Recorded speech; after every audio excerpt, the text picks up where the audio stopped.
Para oxidarse y para sentir. Tomo café. Para la salud y el amor. Queremos café. Y para hacerlo mejor. ¡Qué rico el café! ¡Hey! Tomemos todos juntos. Colombia. El café nos da energía y nos pone sabrosito. Es lo mejor para el corazoncito. Tomémonos un tito. Café Águila Roja. Seamos amigos. Águila Roja. Tomémonos un tito. Café Águila Roja. Seamos amigos. Café Águila Roja. Escuchas desde Cali, Colombia. Univalle Estéreo, HJC 37. 105.3 FM, emisora de la Universidad del Valle. Información, cultura, música y entretenimiento. Univalle Estéreo, como tú la querías. Lo que nos toca. Hablemos de psicología. Este jueves 13 de junio, salud mental en tiempos de afán. Con el psicólogo Javier Fernando Acosta, psicólogo de la Universidad del Valle, especialista en psicología clínica. Todos los jueves, de 9 a 10 de la mañana, en Univalle Estéreo, 105.3 FM.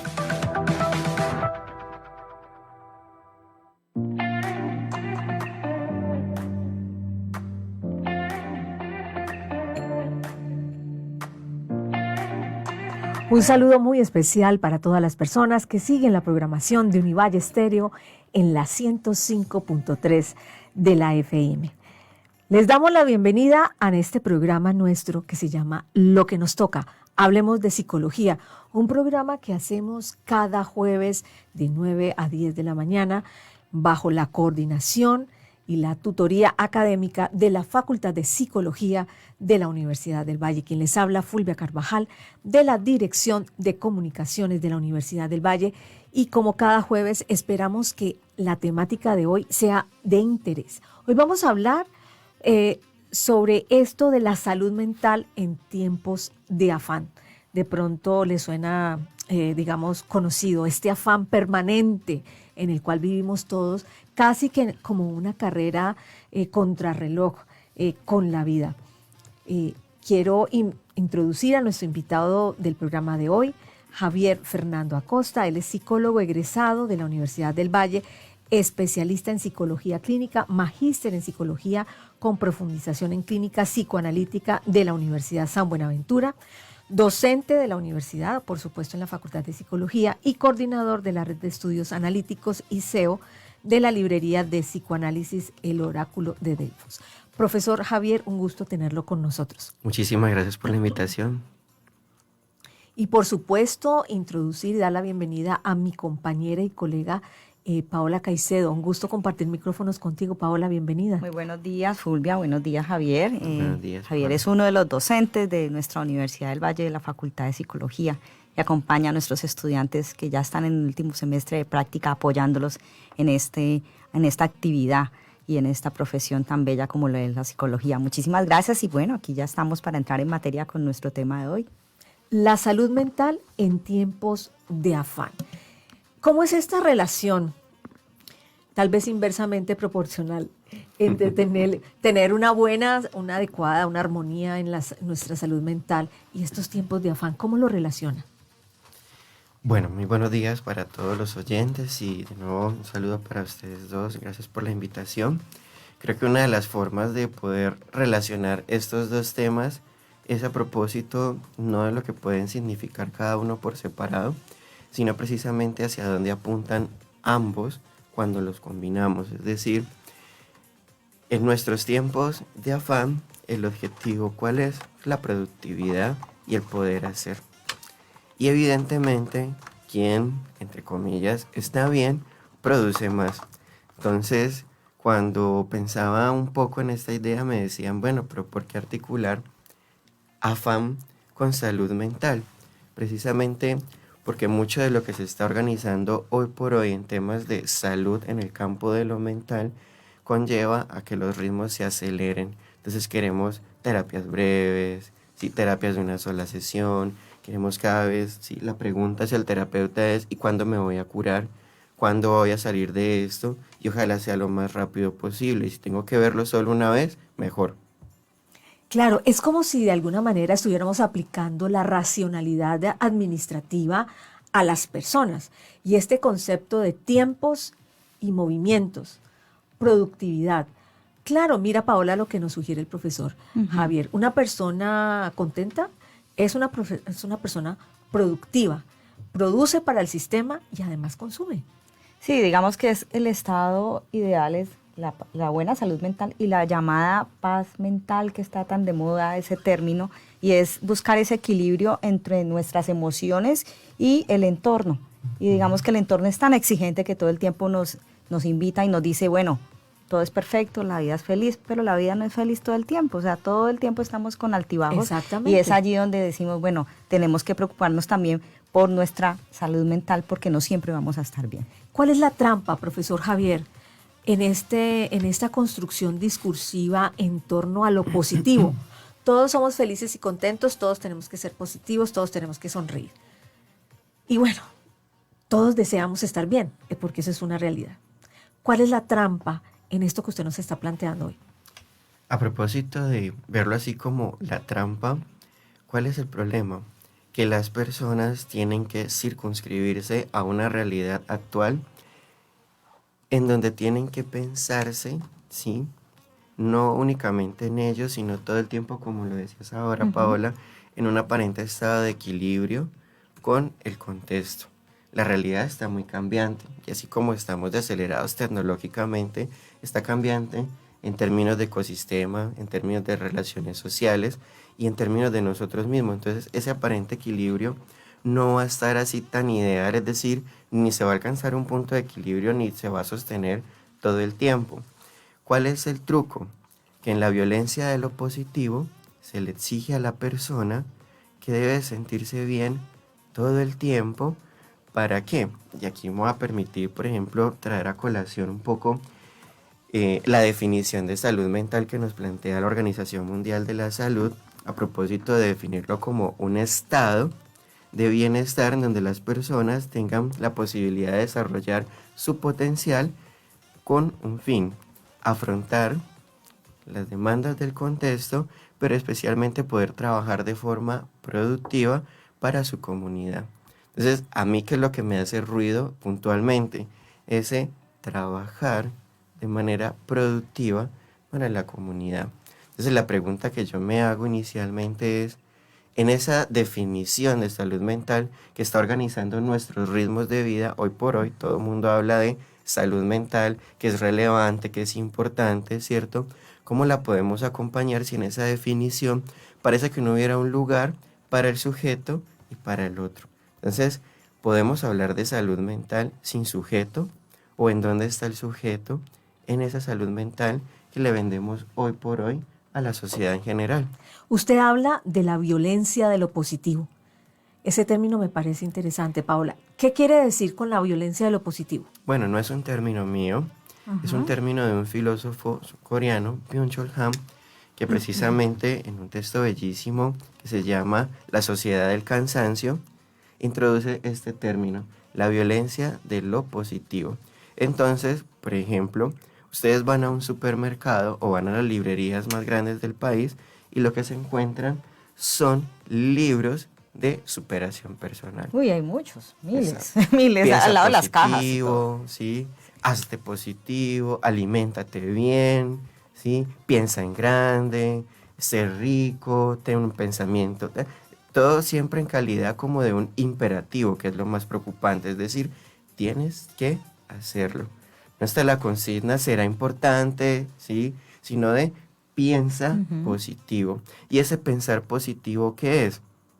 Yo todavía me lo sigo preguntando porque, de hecho, cuando me detenía a hojear alguno de estos libros, no veía dónde aparecía lo positivo, sino que es todo un engranaje de tener que hacer un sinfín de cosas, ¿sí? Entonces, por ejemplo, estos libros de Padre Rico, Padre Pobre, entonces como que va entrelazando una cierta finalidad, como lo decías ahorita, hacia la racionalidad administrativa con el asunto de la salud. Entonces, ¿en qué momento peligrosamente vamos anclando los temas de la salud y del cuidado de nosotros mismos, un cuidado de sí, pero con un propósito netamente de producción, ¿sí? Entonces, Chul Han ancla esta noción de la violencia de lo positivo, además con otro concepto muy importante que es el de la autoexplotación.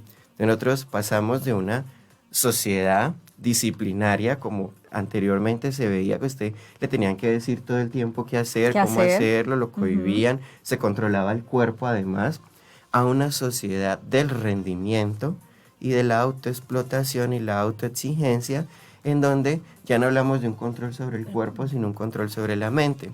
¿Cuál es la característica más particular?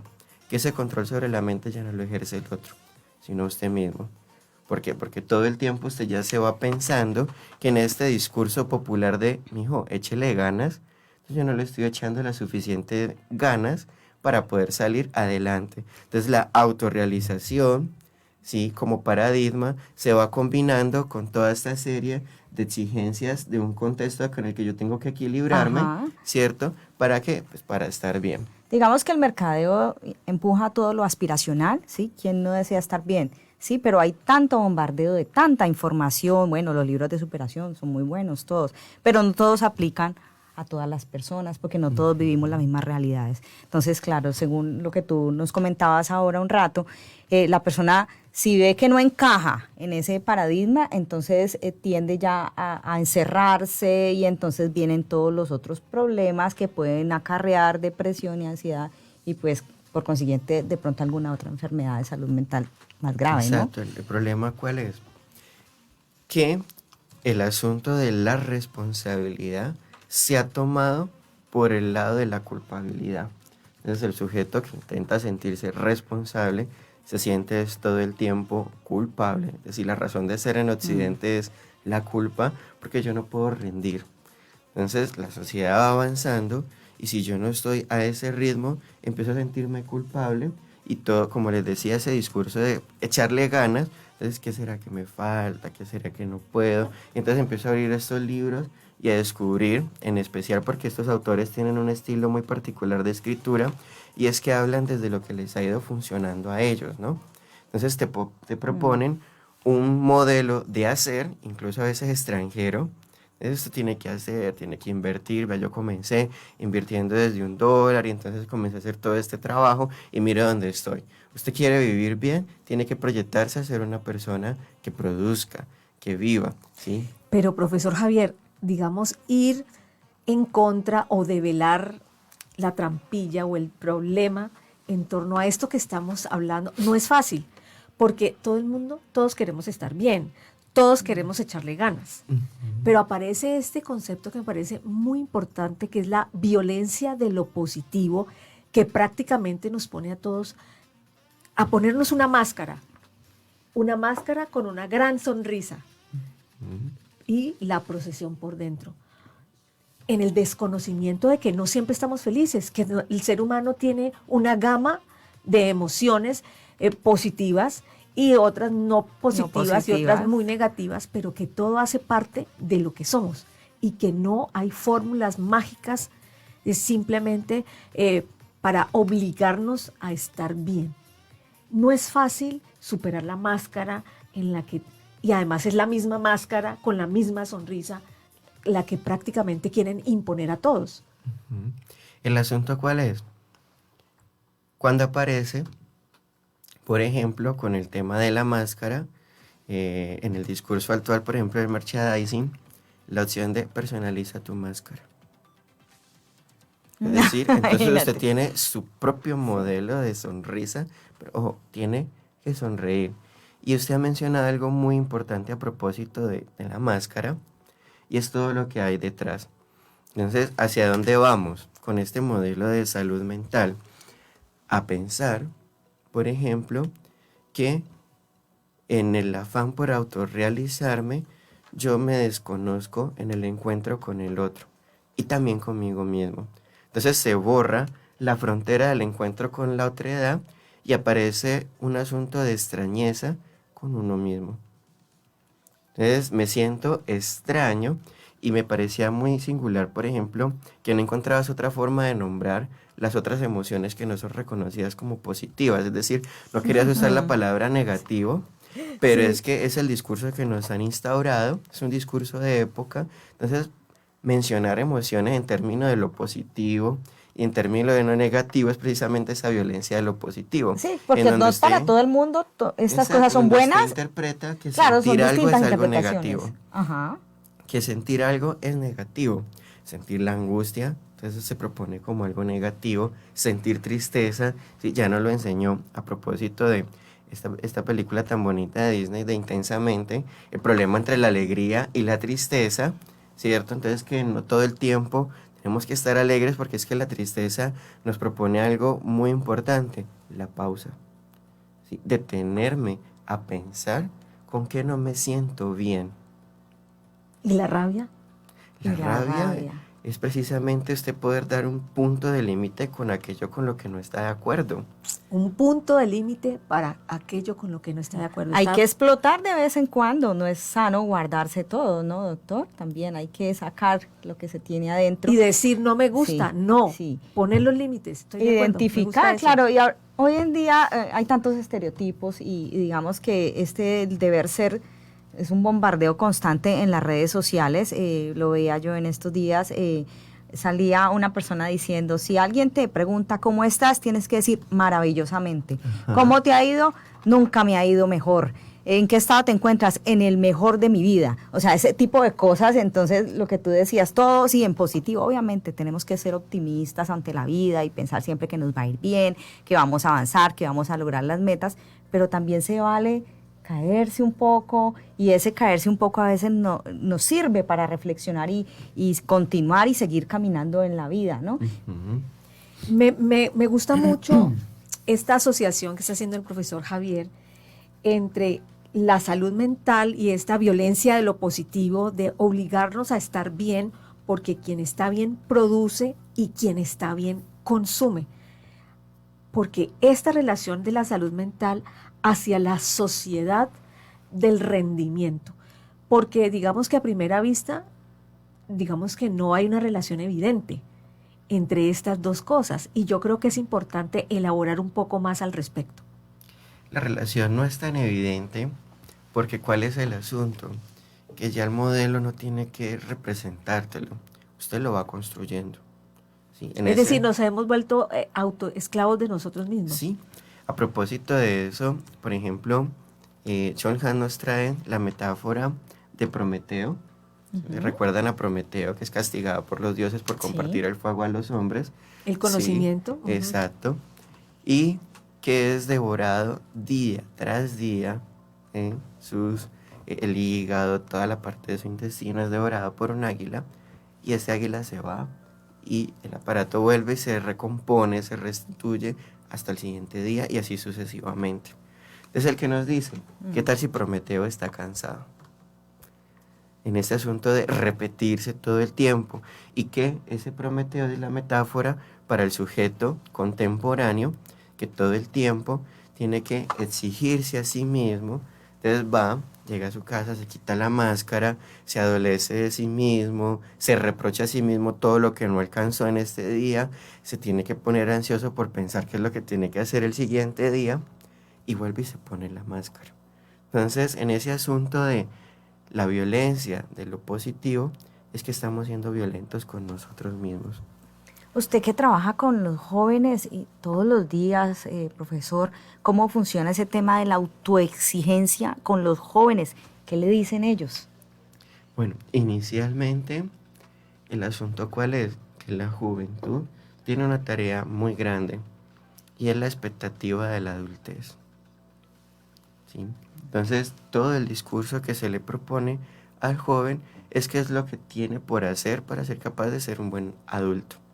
Pero viene de la infancia, es donde todo el tiempo se le dice qué hacer, se le da, y luego tener que pasar a otro campo donde tiene que hacer, tiene que ser autosuficiente, tiene que autorrealizarse en nuestra cotidianidad, entonces tener todas las condiciones para estar bien, casa, carro, beca y todas las demás que se les Y ocurran. antes de los 30. Antes de los 30, eso Sí, te iba a porque decir, ya hay un aparece límite de mucho- edad. Aparece mucho en este asunto del chiste en las redes sociales, por ejemplo, el comentario de, a mi edad, mi abuelo ya tenía 3 casas, 2 fincas y ta. Entonces, este asunto de la expectativa por cumplir un ideal, es lo que ya el mercado no necesita decir, tienes que hacerlo, ¿sí?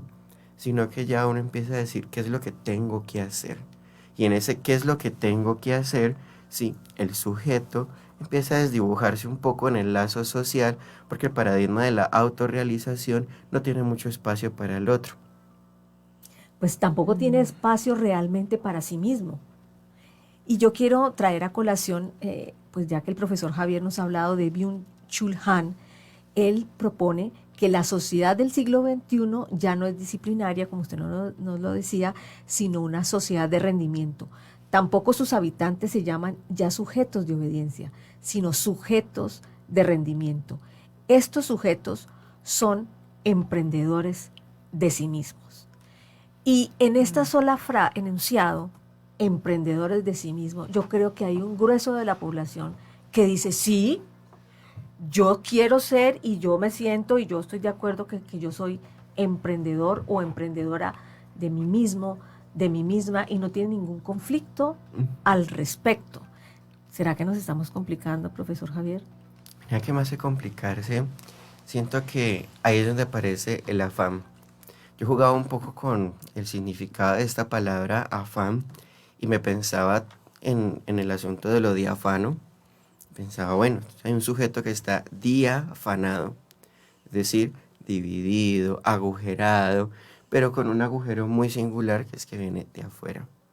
Sí, ya no somos la sociedad disciplinaria, sino la del rendimiento, porque precisamente yo mismo soy el que me propongo eso que tengo que hacer. Entonces ya las personas, a propósito de eso, dice, sé tu propio jefe.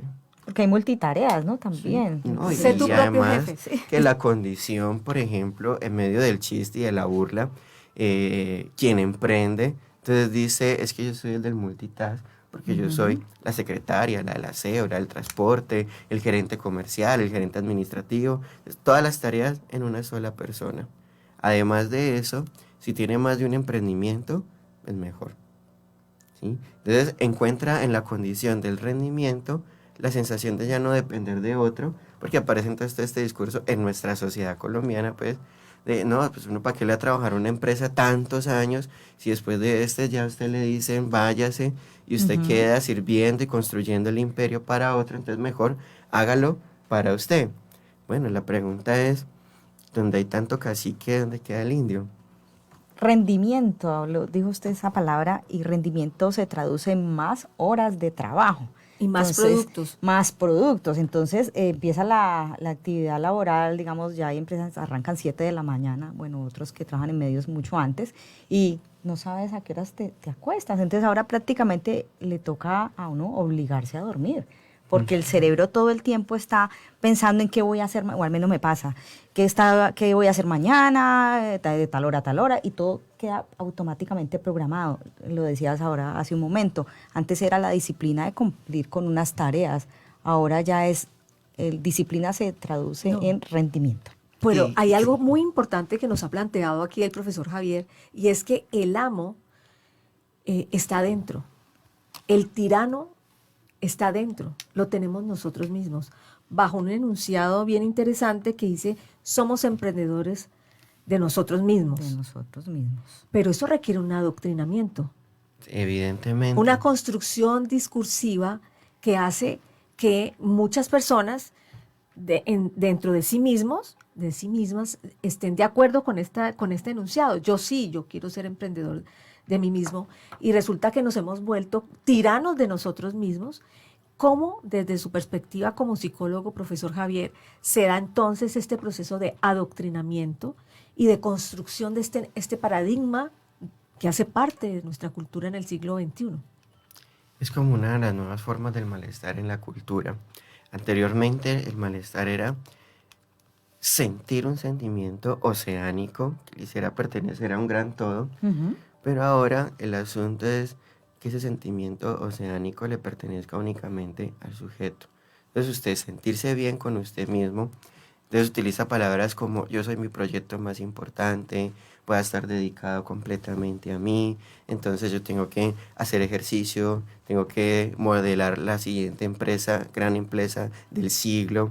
Entonces dentro de todas esas condiciones, lo que se va construyendo es un propio discurso, como bien lo decías ahora, donde el amo está interno, pero en la dialéctica del amo y el esclavo, donde hay un amo siempre tiene que haber un esclavo, pero el esclavo no es el otro, el esclavo es el mismo sujeto, por eso está diafanado, está dividido, cercenado entre esa condición de lo que quisiera hacer y lo que siente que tiene que hacer.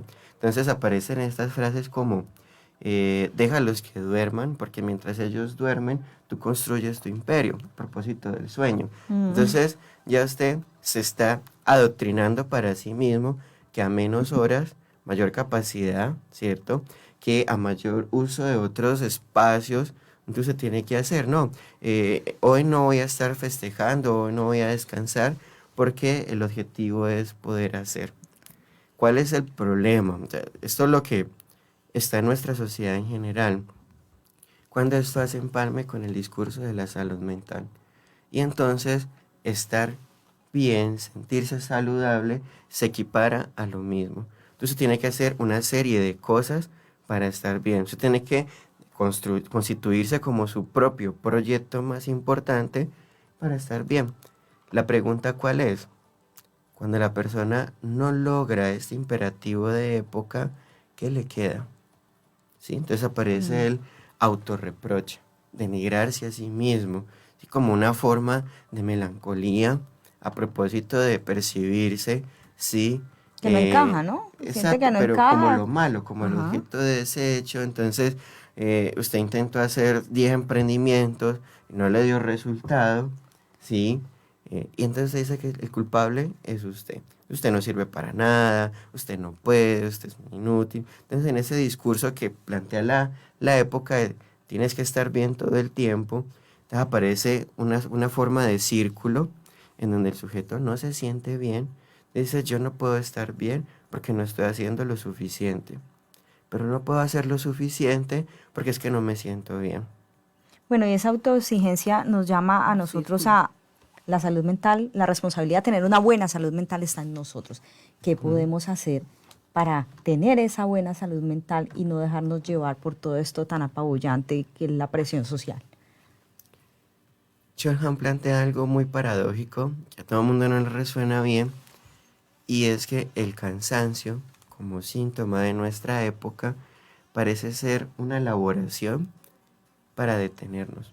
Y es allí donde aprendemos a fijarnos dentro de todo lo que no está bien y aparece algo muy importante y es aprender a escucharnos a nosotros, pero también a escuchar al otro.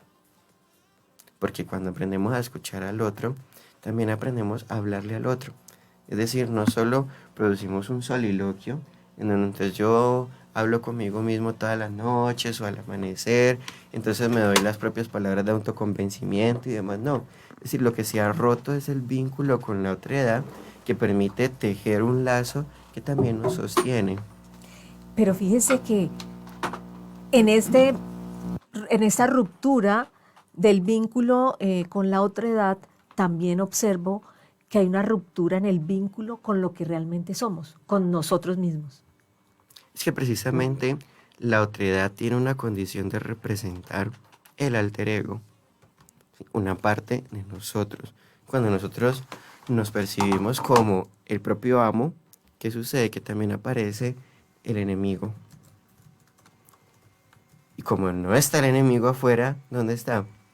Pues está adentro. Entonces de ahí que se rompa también toda posibilidad de vínculo con nosotros mismos, de poder escucharnos, de poder detenernos. Entonces la vida contemplativa ya no es una opción porque la contemplación se asemeja al ocio, a la pereza. Entonces no está bien que usted se detenga, que pueda parar, que pueda marchar a su propio ritmo, entonces que no obedezca a unos tiempos cronológicos, está mal. Pero no se detiene a pensar en sus propios tiempos lógicos, más subjetivos, al ritmo, dentro de lo que usted puede hacer, lo que le interesa también hacer, y cuál es el vacío, que como no estamos acostumbrados a detenernos a pensar un poco en estas cosas, se nos hace tan extraño, que entonces cuando aparece una idea de tristeza que nos invita a recordar otras cosas, a pensar y a reevaluar ciertas condiciones de nuestra vida actual, sentimos que estamos mal. Entonces empezamos a buscar videos en internet, en las redes sociales, las más rápidas, para decir, es que estoy deprimido. Y 10 segundos para ser feliz. O en 40 segundos para aprender a ser emocionalmente inteligentes. Eso pasa, estamos en esta sociedad hipermoderna, una sociedad del cansancio, en la cual estamos de afán todo el tiempo. Estamos en este espacio radial de Univalle Estéreo, lo que nos toca, hablemos de psicología. Y regresamos después de los siguientes mensajes institucionales. La excelencia académica, el trabajo investigativo, los procesos de proyección social, entre otros factores, permitieron que el Ministerio de Educación Nacional renovara por segunda vez la acreditación institucional en alta calidad a la Universidad del Valle. Serán 10 años más, máximo tiempo que se le concede a las instituciones de educación superior. Universidad del Valle, patrimonio académico, científico y cultural de los vallecaucanos.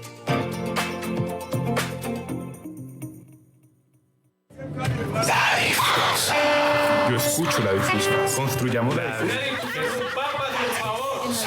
Ole, pero ponga la difusa. La difusa es caleña. La difusa, confusa, está para ti, difusa, refusa, semifusa. La difusa. Uy, pero la difusa. La difusa. La difusa. La difusa. La difusa. La difusa. La difusa. La difusa. La difusa. La difusa. La difusa. ¿Eres un ibayuno y no sabes qué es la difusa? Somos La Difusa. Martes de 7 a 8 de la noche y todos los viernes de 11 a 12 del mediodía por Univalle Estéreo. Premio Marta Arango Montoya. Entre 2019 y 2024, desarrollaste investigaciones o proyectos que aporten a mejorar las condiciones de vida de los niños y niñas en la primera infancia en Colombia. Si la respuesta es sí, el premio Marta Arango Montoya es tu oportunidad para ganar hasta 7.500.000 pesos como reconocimiento a tu labor y para dar a conocer tu experiencia. Para participar, ingresa a www.fondoaccion.org y da clic en Premio Marta Arango Montoya. Identifica la categoría que más se ajusta a tu experiencia y participa. Tienes hasta el 27 de junio para postularte. Recuerda, www.fondoaccion.org. Fondo Acción. Creamos territorios posibles. Apoya la Red de Radio Universitaria de Colombia. Descarga gratis nuestra aplicación para dispositivos móviles. Escucha todos los programas en tiempo real. También puedes visitar nuestras redes sociales y participar en nuestra emisora. Síguenos en Facebook como Univalle Estéreo. Facebook Univalle Estéreo. Síguenos en Twitter como @UnivalleST. En Twitter @UnivalleST. Univalle Estéreo. Como tú la querías. A continuación, Universidad. Las noticias de la Universidad del Valle. Universidad del Valle. Universidad. La renovación del reconocimiento al Centro de Excelencia en Nuevos Materiales de la Universidad del Valle ha sido confirmada por el Ministerio de Ciencia, Tecnología e Innovación. Esta renovación, en la categoría de Centro de Investigación, se ha concedido por un periodo de 5 años, el máximo tiempo permitido para esta aprobación. La información de la Universidad del Valle. Universidad del Valle. Lo que nos toca. Hablemos de psicología. Este jueves 13 de junio, salud mental en tiempos de afán. Con el psicólogo Javier Fernando Acosta, psicólogo de la Universidad del Valle, especialista en psicología clínica. Todos los jueves, de 9 a 10 de la mañana, en Univalle Estéreo, 105.3 FM.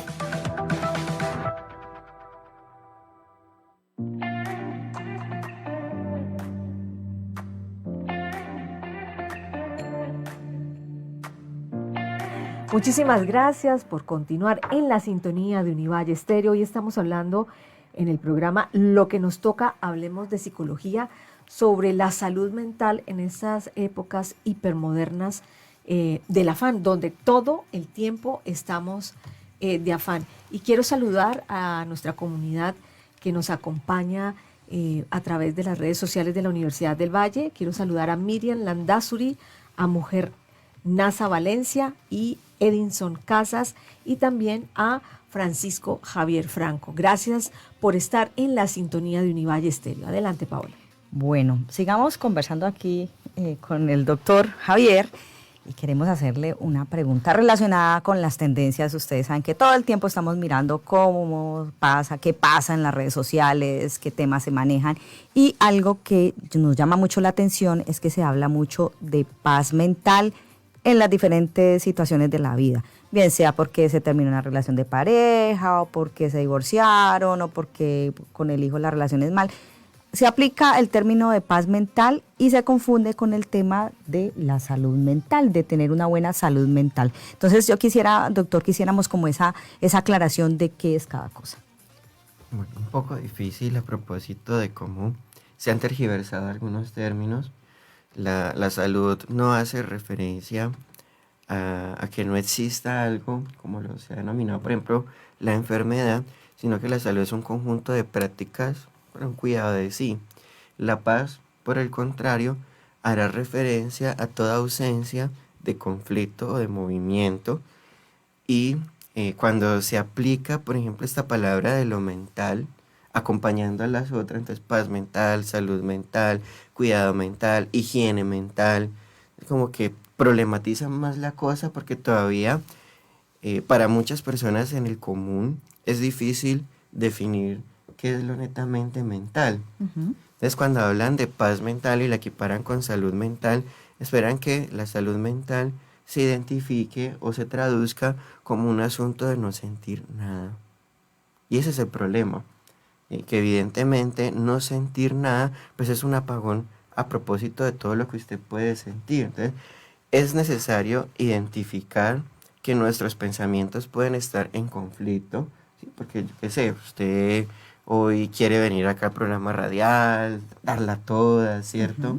Pero también quisiera, no sé, organizar algunas cosas en su casa, o dedicarse a leer otras cosas, o hacer algo que sea de su interés. Y esas dos ideas conflictúan, ambas le interesan, no quiere decir que usted padezca ante alguna o por la otra, entonces tenga que elegir una porque la otra le parece mala, sino que a propósito de eso, cuando, como decías ahora, aparece algún conflicto, una ruptura de pareja, una dificultad con la familia, ¿cierto? Entonces usted necesita evacuar, porque eso lleva a que usted se sienta en un estado de tensión, y lo primero que uno quiere cuando usted se siente en tensión es que eso desaparezca, ¿sí? Correcto. Entonces las personas equiparan paz mental con salud mental, buscando que la salud mental sea ese punto nuevamente de equilibrio, pero un equilibrio en donde no haya peso de ninguno de los dos lados, sino que todo esté en calma, en neutro, paz, en bien.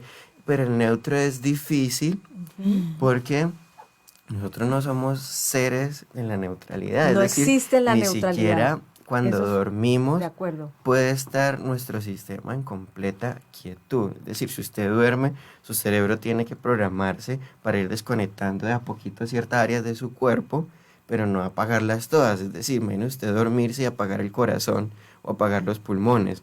Es decir, que la paz mental no puede estar relacionada con el mute de las emociones. Poner que usted habla de apagón. Apaguemos las emociones y con eso tenemos paz mental. Sería como darle prioridad a otros asuntos de la vida de pronto, doctor. O por tener una armonía y aceptarnos a nosotros con todos nuestros más y sus menos, porque eso es lo que somos como seres humanos. El punto de cómo definiría yo la salud mental sería una cualidad reflexiva en la persona para poder darse cuenta de lo que está ocurriendo en su diario cotidiano, ¿sí? Que sea reflexiva le va a permitir poder identificar y ubicar ciertas sensaciones que está experimentando, y también poderse ubicar en un lugar frente a determinadas situaciones, porque la persona que espera todo el tiempo estar bien busca ubicarse en un único punto, pero no saber desde dónde puede corresponder a ciertas cosas de la realidad. La realidad también supera. Nosotros podemos superar algunas cosas, pero la realidad a veces supera. ¿Cuál es el asunto? Y la invitación a propósito de cómo pensarse la salud mental desde una lógica no diafanada es la introducción de lo narrativo, de cómo poder contar, ¿sí? A propósito del nombre de este programa, lo que nos toca es de poder saber qué es lo que le está tocando, ¿sí? ¿Qué le toca el corazón? Sí, y en doble sentido, ¿no? Porque hay una condición un tanto más existencial, es decir, desde lo estético de mi sensibilidad, pero también a propósito de la dimensión del acto que me toca hacer, ¿sí? ¿Qué puedo hacer? ¿Qué debo hacer? Pero también cómo me siento con eso que estoy haciendo, que es una dimensión importante a propósito de la salud mental en términos de la responsabilidad, pero es una lectura de lo que yo sinceramente estoy haciendo, cómo lo estoy leyendo y cómo lo puedo articular en una lógica narrativa, porque es que ya se nos ha olvidado incluso contarnos a nosotros mismos. Entonces la gente va en modo automático. ¿Cómo le fue hoy? Bien. A veces a mí se me sale. Llego a casa y mi esposa me pregunta, ¿y cómo te fue hoy? Bien. Pero bien es que, o sea, ¿qué hiciste hoy? Como el automático contesta. Exacto. Sí. El bien.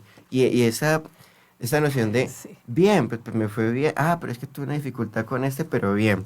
No, narremos un poco. Sí, yo le planteaba, por ejemplo, a mis estudiantes el asunto de construirse una bitácora de todo lo que van experimentando a lo largo de su acompañamiento a los pacientes y demás. Entonces, bueno, usted, ¿qué dijo allí? ¿Qué sintió cuando dijo eso? Ah, no, pues que no está como tan fácil la cosa, porque todo es no que fluye además, tan profesor, bien. uno ve en las personas que hay un empobrecimiento del vocabulario, porque ¿qué significa? Bueno, te fue bien, pero ¿eso qué significa? Sí, las bien. personas realmente les cuesta trabajo expresar más allá de cómo te fue bien, o qué te pasa, nada. Pero elabora un poco más eso, esa nada que te pasa. Y las personas dicen, no, nada, no le sale una sílaba más. Es el encerrarse, ¿no? Lo que hablábamos hace un rato. Si no encajas, en la si no te ha pobreza. ido muy bien en el día, pues no quieres de pronto cargarle eso que tú tienes a la otra persona y prefieres encerrarte y no decir, no ampliar detalles de lo que hiciste durante el día, ¿no? En la pobreza ideativa sobre cómo nos sentimos, lo que aparece es una fragmentación entre lo que yo estoy sintiendo y lo que puedo decir. Y entonces cuando no aparece esa correspondencia entre cómo yo puedo nombrar cómo me estoy sintiendo, entonces ya simplemente me aparto del otro, bien, como una barrera, una fortaleza, además, una fortaleza vacía, una fortaleza en la que nada entra, pero tampoco nada sale. La persona deja de poder sentir que hay una palabra que le permita darle un sentido a lo que está sintiendo, entonces se va ensimismando. Y como no encuentra las palabras, entonces se rompe cierto circuito con lo simbólico que sería la palabra, entonces ya usted tampoco quiere escuchar las palabras de los otros, como que hace mucho ruido. O te están hablando y te quedas callado. Y Sí, como que, oye, ¿y qué sí, ya. tienes? No, ahora no quiero hablar. Sí, pero ese no querer hablar también se convierte en una dificultad para poder hablar. Entonces, cuando nosotros impulsamos, una gran docente a la que yo respeto mucho y aprecio muchísimo, ella habla todo el tiempo de, venga, ¿por qué no hacemos una comunidad de oyentes? Convirtámonos en una comunidad de oyentes en la que formemos a las personas no terapéuticamente, sino en un acto humano de eso que nos toca, de poder escuchar al otro genuinamente, de poder comunicarnos con el otro, de lo que sentimos, y aparece entonces allí la acción narrativa, sino porque uno tenga que contar lo que está sintiendo como un cuento, pero si aparece por allí, entonces además de eso usted le pone a esa narrativa tipo cuento una característica literaria, entonces usted va a contar su día, el día de hoy, como un cuento de terror, como un cuento de ficción, como un cuento de drama, un cuento romántico, y empieza a aportarle ¿qué?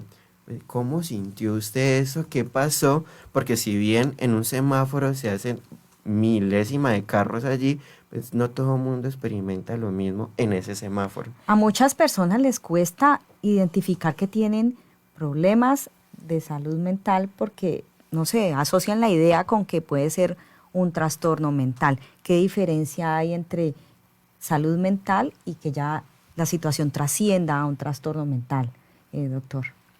El trastorno mental uno podría entenderlo como aquello que trastoca, ¿sí? Lo que desorganiza moviliza de forma difícil, ¿sí?, el libre actuar de una persona, que es distinto pensar que la salud mental no tenga márgenes oscuros o dificultosos, ¿sí? Entonces la persona siente que está en los dos extremos, o soy saludable o tengo un trastorno mental. La invención de las enfermedades mentales nos lleva a articular que hay escenarios propios de nuestro sentir que se han definido ya como trastornos, ¿sí? La definición más exacta del trastorno es aquello que no actúa en correspondencia, ¿sí?, que no es adaptativo frente a cierto escenario. De ahí que las personas todo el tiempo sientan que, por ejemplo, si no pueden dormir, porque se quedaron pensando de más, entonces tienen un trastorno de sueño. ¿Sí? Entonces allí ya le van colocando nombre y entonces aparecen estos videos de 10 segundos, 15 segundos, cómo identificar rápidamente que tienes depresión, o ese asunto de 10 tips para saber que tienes una enfermedad mental. Entonces la persona empieza rápidamente a chulear, pero no explora, es decir, en lo descriptivo se pierde lo analítico y la posibilidad de explorar. Entonces ya todo el tiempo estamos en condición de buscar para ir directo al grano en vez de explorar, que es un camino un tanto más largo, pero que me permite poner en conciliación ciertas cosas. Quiero que nos devolvamos un poco a esto en lo que estamos en esta sociedad hipermoderna, y que afecta, por supuesto, nuestra salud mental y nos pone en esta máscara y en la violencia de lo positivo, y es en esto de la autoexplotación. Por supuesto que en esta autoexplotación no creo que seamos o que salgamos bien librados. Y entonces aparece algo que usted decía hace un rato, y es la culpa. La culpa por no encajar, la culpa por no hacer lo que se supone que se debe hacer, ¿no? Dentro de un encajonamiento terrible a que todos los sujetos están sometidos. ¿Cómo es la manifestación de esta culpa? Aislamiento. En la ruptura, en el lazo social con el otro, emergen que, por ejemplo, la persona no se sienta lo suficientemente valorable para el otro, sino como un objeto descartable, un objeto de desecho. Entonces, cuando aparece la dimensión de la culpa por no haber podido hacer algo, entonces, por ejemplo, en los jóvenes, cuando aparece toda esta dimensión del proyecto de vida y la preparación para la vida universitaria, entonces aparecen los comentarios entre ellos, ¿no? Tuve un ITFES de este resultado y voy para esta universidad, y mi proyecto de vida me lleva a hacer esta carrera. Entonces aparece el joven que de pronto no queda en esa carrera universitaria, no tiene esos resultados, y el proyecto de vida, ¿sí?, que les habían ayudado a dibujar, se le va desdibujando. Entonces se aísla. No, pues yo qué voy a decir. Felicitaciones a ustedes que van para la universidad, yo no puedo ir porque no quedé. No, empieza es, ¿qué voy a conversar? Entonces se aísla y se concibe entonces a partir de allí como un objeto de fracaso y cae. Entonces, así como los ideales suben junto con la persona, el asunto ¿cuál es? Cuando los ideales se caen, la persona se identifica con ese ideal que ha caído, entonces también se dejan caer, se aíslan, se separan. No ser lo suficientemente bueno para el otro me saca de la esfera de la relación y del vínculo con la otredad. Y en ese asunto de el amo interno, desaparece el enemigo público, que es ahora interno. Entonces usted es objeto despreciable, de autorreproche, entonces usted mismo es el juez más satírico y crítico de todo, entonces usted no sirve para nada. Porque el asunto es ¿cuál? Que después del aislamiento aparece la generalización sobre aspectos de la dificultad. Entonces usted ya empieza a generalizar. No pude entrar a esa carrera, yo no sirvo para ninguna carrera. Como no sirvo para estudiar, posiblemente no sirvo para la vida. Entonces no sirvo para nada. Entonces ya como en esa rápida, en esa rápida elaboración de no servir para el otro, aparece el aislamiento y la generalización. Entonces el autorreproche se va acrecentando cada vez más, y a cualquier intento de la persona de hacer algo, entonces se dice, bueno, está bien, no voy a entrar a una universidad, Entonces volvamos al discurso del emprendimiento. Entonces voy a organizar un emprendimiento y ese emprendimiento tuvo alguna dificultad y no funcionó. Hablaba usted ahorita del tema de la culpa. La culpa en las diferentes profesiones, por ejemplo, ¿cómo la puede asumir la persona? Es decir, en el caso de un médico cuando muere un paciente, en el caso pues aquí muy cercano con nuestros estudiantes en práctica que les toca enfrentarse también a los diferentes pacientes y cómo tratarlos y cómo conocer esas sintomatologías y después llegar a casa y aprender como a descargarse y no sentir tanta culpa de pronto de lo que está sucediendo que se le pueda salir de las manos. En ese caso, en las profesiones, y nos pasa a nosotros también los periodistas cuando informamos algo y de pronto, oh, Dios mío, ocurre algo que no pensamos que fuera a suceder. A propósito de introducir la trama de lo narrativo, es porque se nos olvida que en la narración, así básica como se le enseñan pues a todo mundo, hay un inicio, un nudo y un desenlace. La gente ya busca el inicio y el desenlace. El storytelling plantea modelos cada vez más acelerados. Entonces, se crea un sketchbook y se le pone a la persona así súper rápido, comienzo y final. Y el nudo se va borrando. Entonces, como el nudo se va borrando de lo común, cuando la persona experimenta en su propio núcleo narrativo la sensación de el nudo, piensa que hay algo malo. Y se anuda. Y con ese nudo se ahorca. ¿Cierto? Entonces se silencia. ¿Cuál es el problema? Que cuando emerge la culpabilidad, pues, por ejemplo, gracias por hacer el comentario, con los estudiantes aparece mucho aquí cuando dice, pero es que si no le digo lo correcto, ¿qué le devuelvo? ¿Qué le digo? Si no lo hago bien, venga, ¿dónde está el nudo? Hay un punto en el que en algún momento tenemos que equivocarnos, porque es que esa sociedad del rendimiento nos pone que tiene que salir bien a la primera. Y cuando aparece el equívoco, es una cosa supremamente desastrosa y la persona se culpa y dice, no, ya la embarré, ya solo hay una oportunidad, solo se puede hacer. En el error hay también un campo de aprendizaje y un margen de enseñanza. ¿Qué le digo yo a mis practicantes un poco para tranquilizarlos a veces? Venga, usted se está equivocando, pero está acompañado. Permítase aprender un poco de esa equivocación, porque en eso donde usted no lo hizo bien, también hay un aprendizaje. Y es que cuando usted hace todo, y todo sale muy bien como aspira a nuestra sociedad de rendimiento, pues usted no se pregunta qué puede hacer en determinado caso donde las cosas no fluyan bien, no fluyan fácil.